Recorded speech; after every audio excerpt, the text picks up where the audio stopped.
तो आरबीआई की credit policy या मॉनेटरी पॉलिसी में किसी प्रकार का कोई बदलाव रेट को लेकर के नहीं किया गया है। रेपो रेट को अनचेंज छोड़ दिया गया और ये फैसला 5:1 से, यानी 5 सदस्य इसके पक्ष में थे, कोई चेंज नहीं होना चाहिए। इसी प्रकार से किसी रेट में कोई चेंज नहीं है। दूसरा जो रुख है, जिसको स्टैंस कहते हैं, उसमें भी कोई बदलाव नहीं किया गया, वो भी 5/1 से था। 5 लोगों का था कि रुख में कोई परिवर्तन नहीं किया जाए, विड्रॉल पॉलिसी जारी रहेगी क्योंकि इन्फ्लेशन से लड़ाई जारी है। जीडीपी का एस्टिमेट 7% FY25 यानी करंट फाइनेंशियल ईयर्स के रखा गया है कि 7% की जीडीपी रहेगी और इन्फ्लेशन पिछले साल के 5.4 से घटा करके 4.5% कर दिया गया है, कंसीडरिंग कि मानसून नॉर्मल रहेगा। तो ये काफ़ी सिग्निफिकेंट नंबर है क्योंकि इन्फ्लेशन 4.5% की जो प्रोजेक्शंस आप करके जा रहे हैं साल भर के लिए, तो रेट कट की बड़ी संभावनाएं बन जाती हैं। लेकिन साथ ही साथ जब इन्फ्लेशन से लड़ाई जारी रहेगी, मॉनसून कंडीशनल है और ग्लोबल सिचुएशन उतनी कंड्यूसिव अभी नहीं लग रही, बहुत फ्रेजाइल है, वैसे में नियर टर्म में तुरंत रेट कट की संभावना कम लगती है। ऐसी उनकी बातचीत से, उनके इस स्टेटमेंट से दिखाई दे रहा है। बातचीत करने के लिए, इस पर समझने के लिए हमारे साथ जो मेहमान परिचय करा दूंगा आपका, हमारे साथ डीके जोशी सर हैं, सुनील सुब्रमण्यम और संजय सिन्हा सर हैं। जोशी सर, हम आवाज़ एमपीसी का भी यही रुख था कि कोई रेट चेंज नहीं होगा, कोई स्टैंस चेंज नहीं होगा, इन्फ्लेशन से लड़ाई जारी रहेगी। लेकिन इन्फ्लेशन का जो टारगेट रखा है इन्होंने FY25 के लिए 4.5%, अभी तो बहुत सारे इवेंट्स अनफोल्ड होने हैं। देखिए, वो एक कंडीशनल टारगेट है क्योंकि हमारी फोरकास्ट भी 4.5% है। हम अज्यूम कर रहे हैं कि मॉनसून नॉर्मल रहेगा और ऑयल 80 को क्रॉस नहीं करेगा। तो अगर ये दोनों कंडीशंस वायलेट होती हैं तो ऑब्वियसली महंगाई की दर पे असर पड़ेगा। कहने की उनका एक बेस केस उनका 4.5 है और उसके ऊपर और रिस्क इवनली बैलेंस्ड कह रहे हैं। तो अगर जो अजम्पशन उन्होंने ली है वो वायलेट होती है, तभी इन्फ्लेशन इससे आगे जाएगा।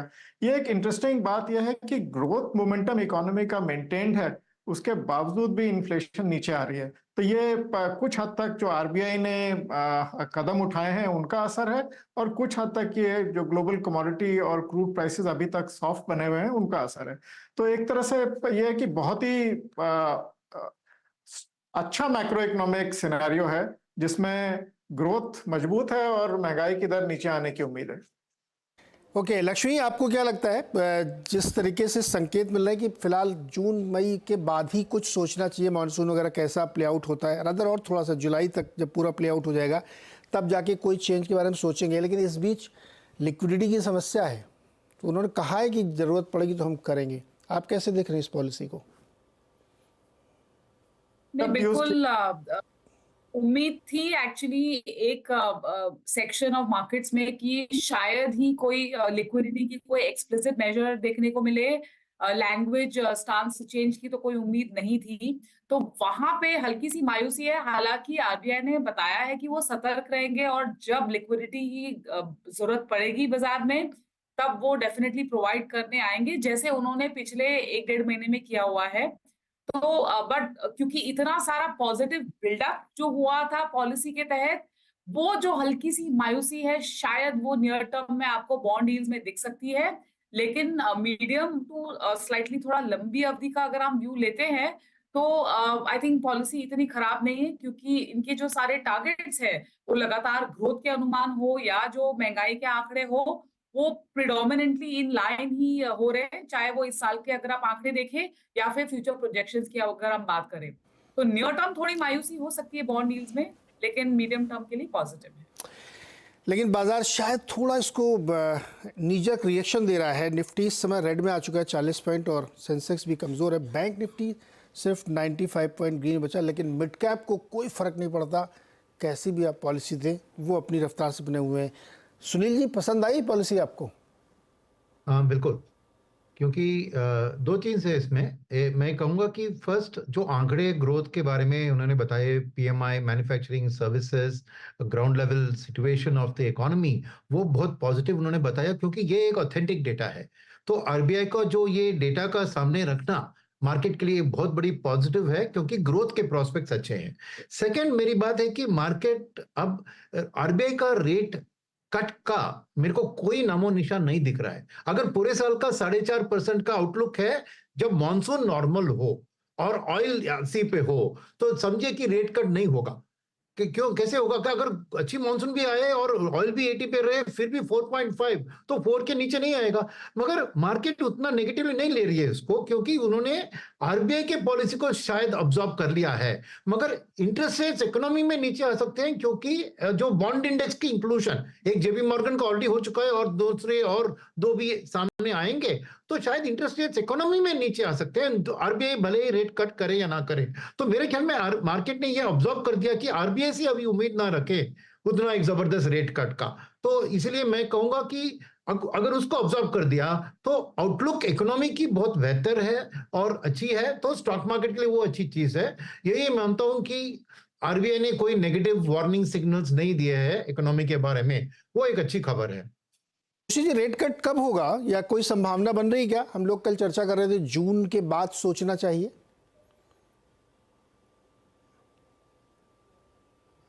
डीके जोशी सर, आपसे। हाँ जी, तो हमारा भी अभी फिलहाल यही मानना है कि जून के बाद रेट कट होंगे, और हम ये भी मान रहे हैं कि जो यूएस फेड है उस समय तक वो भी रेट कट करना शुरू कर देगा। और पर बहुत ज्यादा रेट कट नहीं होंगे, 50 बेसिस पॉइंट के करीब 24-25 में उम्मीद करनी चाहिए रेट कट की। वो एक तरह से बहुत ही ग्रेजुअल, और उसका असर जो है वो 24-25 में नहीं दिखाई देगा, क्योंकि मॉनेटरी पॉलिसी का इम्पैक्ट लैग्ड होता है, 8-9 महीने के बाद वो इकोनॉमी पे उसका असर आता है। तो अगले साल के लिए ये मान के चलें कि जो अभी जो रेट्स हैं उन्हीं का असर आपको देखने को मिलेगा अगले साल भी। संजय सिन्हा सर, अगर 7% की ग्रोथ बनी हुई है और 4.5 तक इन्फ्लेशन भी आता है, तो रेट क्यों काटें? रेट काटने का तो जो सुनील सर कह रहे हैं ना कि रेट नहीं कट होगा, लेंडिंग रेट नीचे हो सकता है, अपने आप हो जाएगा वो रेट काटना इसलिए आरबीआई के लिए अनिवार्य हो जाएगा, क्योंकि अगर आप इस साल की फाइनेंशियल ईयर की एवरेज इन्फ्लेशन की दर देखें तो वो 5.5 है, और अगले साल अगर वो यहाँ से 100 बेसिस पॉइंट नीचे है तो इन्फ्लेशन और जो पॉलिसी रेट है उसके बीच का जो स्पेस है वो करीब करीब 200 बेसिस पॉइंट का हो जाएगा, जो कि अनसस्टेनेबल रहेगा। इसलिए रेट कट होने की संभावना बहुत ज्यादा है, और जैसा कि बाजार भी एक्सपेक्ट कर रहा है कि इसकी होने की संभावना second half of the calendar year में है, और जैसा कि गवर्नर भी कह रहे हैं कि उनका जो इन्फ्लेशन का आउटलुक है वो बहुत हद तक मॉनसून पर डिपेंडेंट है।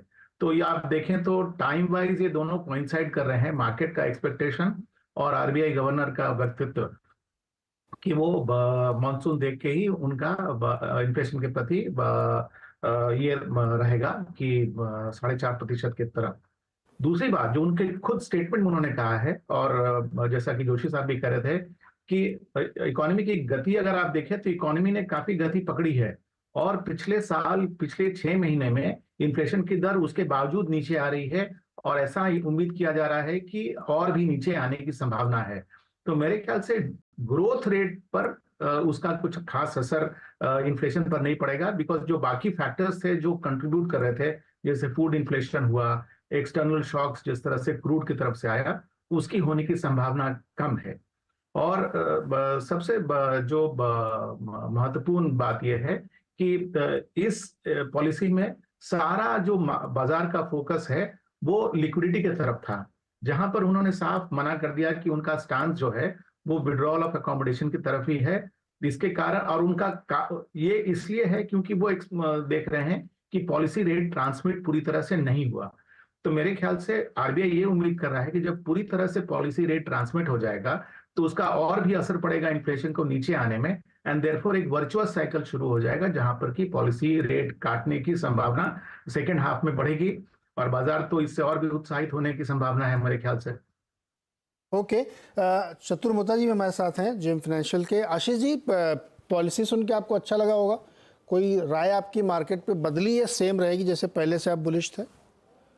बिल्कुल, गुड मॉर्निंग अनुज। तो सॉरी, गुड मॉर्निंग। बिल्कुल, देखिए मेरे हिसाब से तेजी बरकरार रहेगी, और तेजी में जो बड़ा पार्टिसिपेशन है वो पीएसयू से आएगा नीरज, क्योंकि मेरा ऐसा मानना है कि जो आप देख रहे हैं पूरी रैली का पार्टिसिपेशन, वो जनरली हमने देखा है कि पब्लिक सेक्टर जो बैंक्स है उन्होंने बहुत ही एक significant out performance large cap peers को, प्राइवेट पीयर्स को किया है। और आज भी आप देखें स्टेट बैंक ऑफ इंडिया अपने रिजल्ट के बाद एक जबरदस्त नए ऑल टाइम हाई की तरफ जा रहा है। साथ ही साथ दूसरे भी जो पीएसयू बैंक है वो पार्टिसिपेट कर रहे हैं। अब इसका कारण सिंपल है कि जो आज की पॉलिसी है उसमें एक क्लियर इंडिकेशन आ चुका है कि जीडीपी की ग्रोथ काफी स्ट्रांग रहेगी। और जैसे आपने कहा कि ये जो पॉलिसी का रेट कट नहीं हुआ है, इसको मार्केट कहीं ना कहीं एब्जॉर्ब कर रहा है, क्योंकि उसके सामने एक ट्रेड ऑफ है कि आपकी ग्रोथ बहुत सिग्निफिकेंटली अच्छी रहेगी। अब जहां तक के वैल्यूएशंस का सवाल है, तो आप देखेंगे बैंक्स इन जनरल, चाहे वो प्राइवेट बैंक्स हो, वहां पर पे भी आप देख रहे हैं कि एक बहुत ही रीजनेबल वैल्यूएशन पे ये बैंक्स खड़े हैं। पर क्योंकि डिपॉजिट ग्रोथ कई प्राइवेट बैंक्स के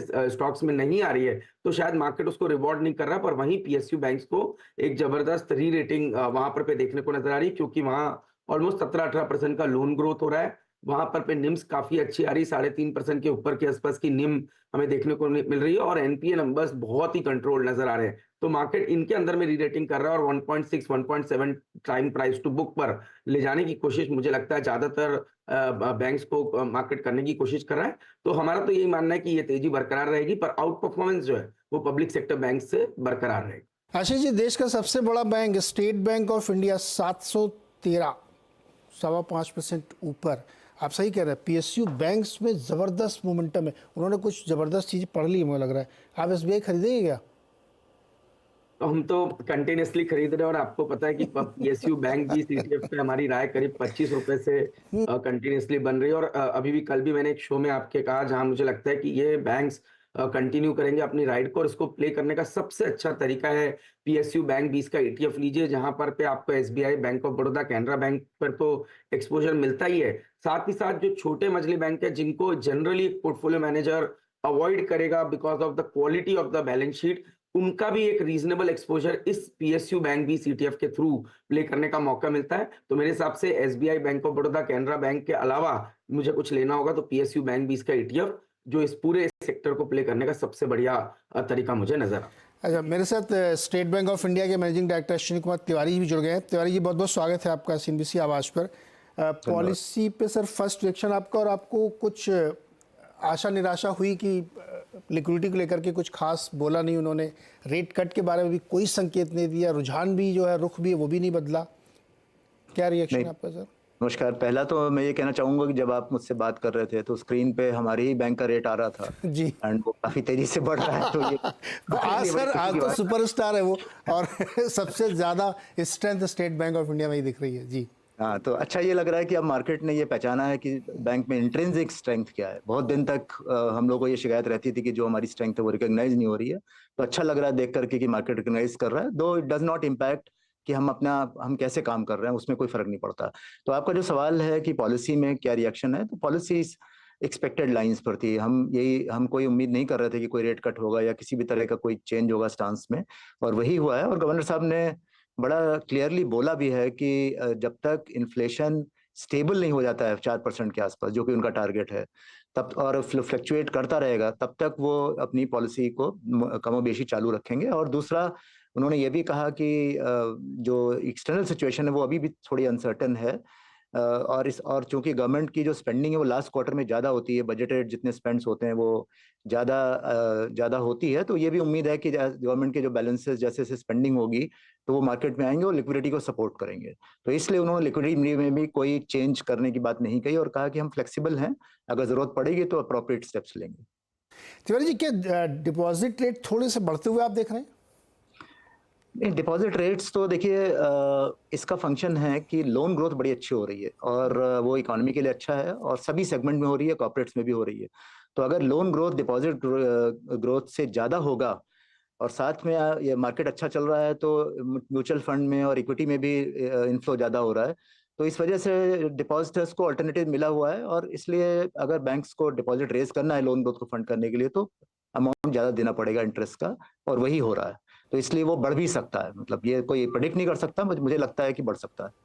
हाँ, क्योंकि जिस तरह के अभी हम लोगों ने देखा है पूरे रिजल्ट सीजन में, बैंकों की तरफ से एक कॉमन ये चीज़ देखने को मिली कि थोड़ा डिपॉजिट जुटाने में समस्या आ रही है। क्योंकि आपने सही कहा, अलग अलग एवेन्यूज़ है ना, म्यूचुअल फंड में, शेयर मार्केट में बहुत ज़्यादा रिटर्न बन रहे लोगों के, तो पैसा उधर डाइवर्ट हो रहा है। तो नियर टर्म में हमको लगता है कि थोड़ा बढ़ेगा, या आप लोग थोड़ा इंतजार करेंगे? आप करें ना, लास्ट क्वार्टर में बहुत स्पेंडिंग होती है, थोड़ी सी और लिक्विडिटी सिस्टम में आ सकती है। डिपॉजिट रेट तो डायनेमिक है। देखिए, जिस बैंक को जरूरत है और उसमें शॉर्टफॉल हो रहा है तो वो या तो बोरो करे टेम्परली, लेकिन अगर लोन ग्रोथ हो रही है और ये लोन ग्रोथ लॉन्ग टर्म होती है तो उस केस में ओवरऑल व्यू लेकर के बैंक रेट बढ़ा सकता है, और बढ़ाते भी जा रहे हैं। डिफरेंट बैंक अलग अलग टाइम पे बढ़ाते हैं, इसमें कोई यूनिफॉर्मिटी नहीं है कि सब बैंक एक साथ बढ़ाएंगे, अलग अलग बढ़ाएंगे।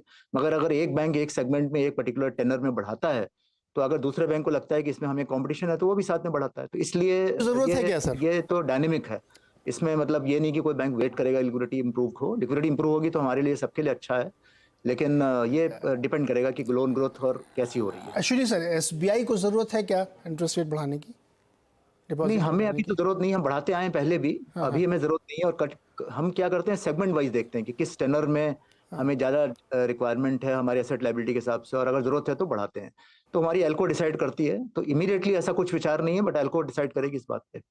Okay, last question Ashwini sir कि इस साल जो कैलेंडर ईयर 24 की बात मैं करूंगा, आपको लगता है कि सेकेंड हाफ में रेट कट की एक संभावना बननी चाहिए, जरूरत होगी? देखिए, इस पे बड़े कयास लगाए जा चुके हैं, हम लोग इस पे कभी प्रेडिक्शन नहीं करते, लेकिन आज के जो गवर्नर साहब का बड़ा इम्फेटिक स्टेटमेंट था कि जब तक इन्फ्लेशन एक ड्यूरेबल सेंस में 4% के आसपास नहीं आ जाता है, और फूड इन्फ्लेशन थोड़ा बहुत वोलेटाइल अभी भी चल रहा है, तो तब तक हम इस पॉलिसी को कंटिन्यू रखेंगे। तो एक तरह से उन्होंने इस पे मतलब ये कहा है कि ज़्यादा स्पेकुलेशन करने की जरूरत नहीं है, जब इन्फ्लेशन कंट्रोल में आ जाएगा पूरी तरह से तो हम इसको रेट को देखेंगे। और अभी वेस्टर्न मार्केट्स की जो बैंक्स हैं वहाँ पे ग्रोथ अच्छी हो रही है, तो वहाँ भी अब कोई कट नहीं कर रहा है इमीडिएटली। तो मुझे लगता नहीं है कि मतलब ऐसा कुछ एक प्रेडिक्शन किया जा सकता है कि Q3 में होगा या कब होगा। Q4 मतलब लोग अभी तक Q3 की बात कर रहे थे, Q2 की बात कर रहे थे, मुझे लगता है कि और थोड़ा पीछे चले जाने की जरूरत है। ओके, तो ये एक सिचुएशन बनती हुई दिख रही है, डायनेमिक है सिचुएशन। लेकिन हाँ, ये बात सही कही अश्विनी जी ने कि इन्फ्लेशन की जो लड़ाई है ना वो इतनी ज़बरदस्त चलेगी अभी कि जब तक वो 4% के आसपास आके सस्टेन नहीं कर जाता तब तक शायद उनको मुश्किल होगी यहाँ पे देखने के लिए। Sunil sir, finally mutual fund का क्या रुख रहेगा मार्केट में इस समय? बाइंग रहेगी? अश्विनी सर, मैं आपके पास आता हूँ अभी तुरंत। बिल्कुल, मैंने कहा ना, growth based ultimately mutual funds निवेश करते हैं मीडियम टर्म ग्रोथ के ऊपर, और आरबीआई की जो आज स्टेटमेंट आई है और डिटेल्स आए हैं वो रीइंफोर्स करती है हमारी इकोनॉमी की मीडियम टर्म ग्रोथ पोटेंशियल को। तो कोई डाउट नहीं है कि म्यूचुअल फंड्स खरीदारी जारी रखेंगे, और मीडियम टर्म आउटलुक में कोई दिक्कत नहीं दिख रही है। तो ये पॉलिसी के कारण कोई बदलाव या ये चेंज नहीं हम एंटिसिपेट कर रहे हैं, हमारी स्ट्रांग पॉजिटिव रहेगी इकोनॉमी के ऊपर। अच्छा, फाइनली हम ब्रेक लें। एक सवाल और अश्विनी सर, एक कंज्यूमर से रिलेटेड है कि जो प्रोसेसिंग फीस वगैरह लेते हैं बैंक, इसको अब रेट का पार्ट बनाया जाएगा, क्या इसका सेंस है, क्या मतलब होगा इसका सर? इसको मुझे पढ़ना पड़ेगा पूरा एग्जैक्ट समझने के लिए, लेकिन मेरा सेंस ये है कि अभी तक हम रेट अलग दिखाते थे और सारी फीस भी अलग अलग दिखाते थे, क्योंकि ये फीस जो है वो साल में एक बार ही चार्ज होती है लोन लेते समय। तो अब मुझे लग रहा है, जैसा मुझे समझ रहा हूँ, बाकी मुझे देखना पड़ेगा कि राइटिंग में क्या है, लेकिन मुझे समझ में आ रहा है कि एक गवर्नर साहब का कहना है कि डॉक्यूमेंटेशन की फीस या प्रोसेसिंग की फीस या किसी भी तरह की जो फीस है उसको रेट के साथ अगर हम जोड़ करके एक आइडिया दें ताकि वो कंपेयर कर सके बोरोवर कि दूसरे बैंक के कंपैरिजन में हमारा रेट ओवरऑल कॉस्ट क्या आ रही है। तो मुझे लगता है ये वो है, लेकिन फिर भी मुझे पढ़ना पड़ेगा स्टेटमेंट में एग्जैक्टली समझने के लिए। अश्विनी सर, बहुत बहुत शुक्रिया हमारे साथ जुड़ने के लिए, बातचीत शेयर करने के लिए। आप सभी मेहमानों को बहुत बहुत शुक्रिया हमारे साथ बातचीत करने के लिए। और मार्केट ने इसको अब धीरे धीरे ऑब्जॉर्व करना शुरू कर दिया है, लेकिन सरकारी बैंकों में कोई दिक्कत नहीं है। स्टेट बैंक लीड कर रहा है, 700 से ऊपर उसका प्राइस निकल गया है और लगातार ये रैली जारी है। स्क्रीन पे आपके सामने दिखा है कि रेट में कोई चेंज नहीं किया गया, स्टांस में कोई चेंज नहीं किया गया है, रादर प्रोजेक्शन जो इन्फ्लेशन के किए गए हैं वो घटा दिए गए हैं। 4.5% किया गया है पिछली बार से, लगभग 1% कम। तो ये बहुत ही इंटरेस्टिंग देखने को मिल रही है। पॉलिसी मार्केट डाइजेस्ट करने की कोशिश कर रहे हैं। चलिए एक छोटा सा ब्रेक।